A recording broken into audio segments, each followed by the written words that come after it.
Good morning बच्चों, कैसे हो? अच्छी पढ़ाई शुरू है। तो आज हम हिंदी का एक नया पार्ट देखेंगे, एक कविता देखेंगे। इस कविता का नाम है गुनगुनाते रहो। पार्ट 2, गुनगुनाते रहो। ये एक सुंदर सी कविता है और इसके कवि जगदीश चंद्र जी तिवारी, इन्होंने इस कविता को लिखा है और 22 नवंबर 1950 को अजमेर में इनका जन्म हुआ। उनकी कई काव्य रचनाएं हैं। हारा नहीं हूँ मैं, हो रही है अब शहर। और जगदीश चंद्र जी तिवारी गीतों और गज़लों के सशक्त हस्ताक्षर हैं। अनेक पत्र पत्रिकाओं और मुक्त कविताएं, गीत, गज़ल, दोहे इत्यादि उनके नियमित प्रकाशित होते रहते हैं। इस कविता के माध्यम से उन्होंने बताया है कि निराशा के क्षणों में हमें डगमगाना नहीं है, घबराना नहीं है, परेशान नहीं होना है, जब आशा के दीप जलाकर रखना है। और ये कविता हम सभी को प्रेरित करती है। तो आइए हम सुनते हैं ये सुंदर सी कविता। जब कभी आस की मन में बजे शहनाई तेरे, जब कभी आस की मन में बजे शहनाई तेरे, उस समय तू गीत सारे भोर के ही गुनगुना। तो कवि हमको बोलता है कि जब कभी हमारे अंदर एक आस जगे, एक आशा, एक उम्मीद जगे शहनाई की, एक ऐसा व्यक्ति जब निराश हो जाता है तो उस समय उसे आस की आवश्यकता होती है, एक उम्मीद की आवश्यकता होती है। तो कवि बोलता है कि हमें भोर के गाने गुनगुनाना चाहिए। भोर के गाने क्यों? क्योंकि भोर का जो समय होता है वो बहुत ही सुहावना होता है, चुस्ती फुर्ती भरा हुआ होता है। आपने देखा होगा, हम जितनी जल्दी सुबह उठेंगे हमारा शरीर उतना ही स्वस्थ और हमारी एक अलग ही जोश हमारे मन में होता है। तो इसलिए कवि बोलता है कि उस समय तू गीत सारे भोर के ही गुनगुना। मानता हूँ हर जगह पर, हर दिशा में है अंधेरा, और दिखे ही नहीं जब नेह किरणों का बसेरा। हर जगह पर क्या है? अंधकार है। हर किसी के जीवन में दुख है, तकलीफ़ है, बहुत सारी चिंताएं हैं। तो कवि बोलता है कि जब आप निराश हो जाओ, हताश हो जाओ, तो घबराना नहीं है।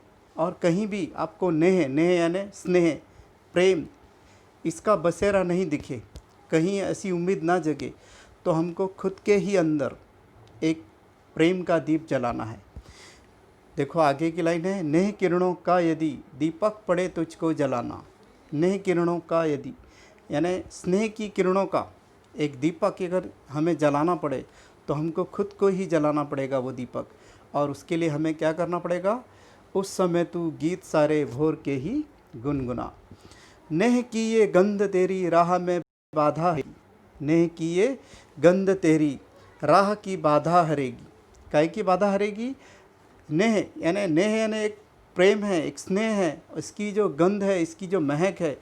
क्योंकि प्रेम ऐसा शब्द है, नेह ऐसा शब्द है, इससे हर कोई हमारा दीवाना हो सकता है। अगर हम किसी से प्रेम से बातें करेंगे तो हमारा किसी भी प्रकार से काम कर देगा, और वही अगर हम गुस्सा दिखाएंगे तो वो काम करने वाला नहीं है। इसलिए हमें क्या करना पड़ेगा? छोटा बच्चा है, अगर आप उसको प्रेम से बोलोगे तो वो बराबर आपका काम करेगा, और अगर हम डांट कर डपट कर बोलो तो वो सुनेगा हमारी बात? बिल्कुल नहीं सुनेगा। तो नेह की ये गंध तेरी राह की बाधा हरेगी, हर अंधेरी रात में ये रोशनी फिर से भरेगी। तो ये जो प्रेम है कि ये जो महक है, ये हमारी हर राह की जो परेशानी है, जो रुकावट है, वो अड़चने हैं, सबको दूर कर देगी। हर अंधेरी रात में ये रोशनी फिर से भरेगी।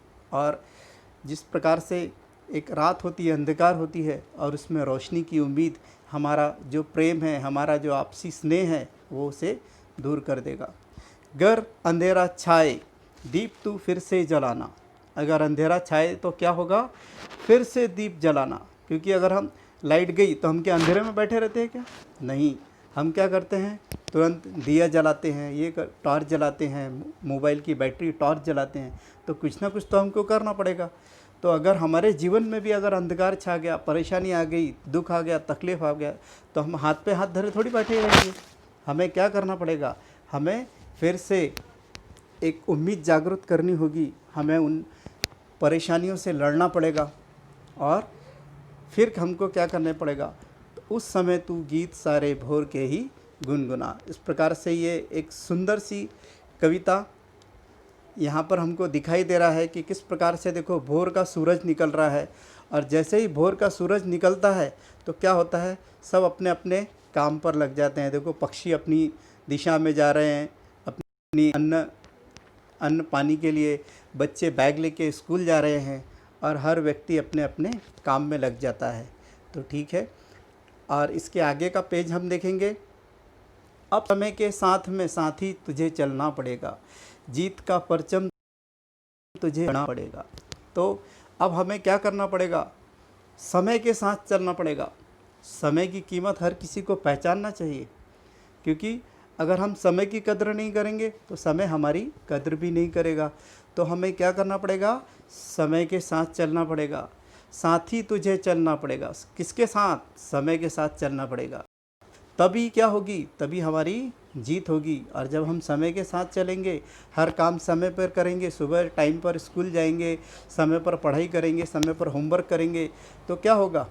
हम हर क्षेत्र में आगे रहेंगे। पढ़ाई में हमारा परीक्षा फल अच्छा आएगा, रिजल्ट अच्छा आएगा हमारा, तो हमें जीत का परचम मिलेगा। परचम बोलो तो झंडा, परचम यानी ध्वजा होती है ना, झंडा। तो जीत का परचम हम लहराएंगे कब? जब हम हर काम समय पर करेंगे। तो हर हाल में गढ़ना पड़ेगा, और इन सब नियमों का पालन करके ही हम हर हाल में आगे बढ़ पाएंगे। हारने को जब हो डर, तब अपने अंतस को जगाना। जब ऐसा लगे कि एक डर सा पैदा हो जाए, हारने को जब हो डर, तब अपने अंतस को जगाना। जब हारने का डर लगने लगे कि मैं हारने वाला हूँ, तब क्या करना पड़ेगा?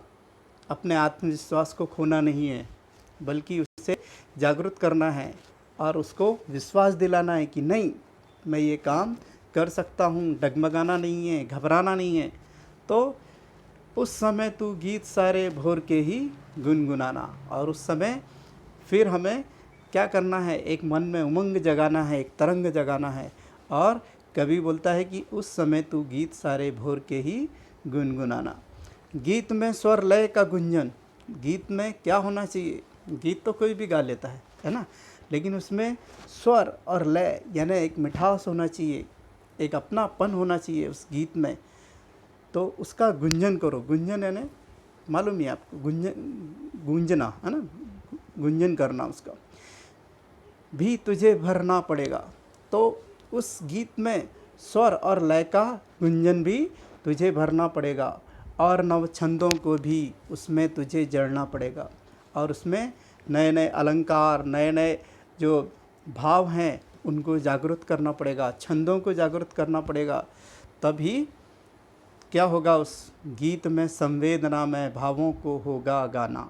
तब उन गीतों को हमें संवेदना में, यानी संवेदना बोलो तो किसी को, जैसा किसी के घर में दुख हो गई, तकलीफ़ हो गई है, तो हम क्या करते हैं? उसे संवेदना देते हैं, उसे सहानुभूति देते हैं। तो गीत में हमको ऐसे संवेदना के भाव भरना पड़ेगा, ताकि हमारा जो निराश मन है, एक जो व्याकुल हो गया है, उसे हमें फिर से जगाना होगा। उस समय तू गीत साथी भोर के ही, उस समय तू गीत साथी दर्द के भी गुनगुनाना। तो कवि बोलता है कि अब जो दर्द के गीत है उसे भी गुनगुनाओ। तो इस प्रकार से एक बहुत ही सुंदर सी कविता हमने देखा कि यहाँ पर दो बच्चे दिख रहे हैं, एक आशा का दीप लेकर वो अपने मार्ग पर चल रहे हैं।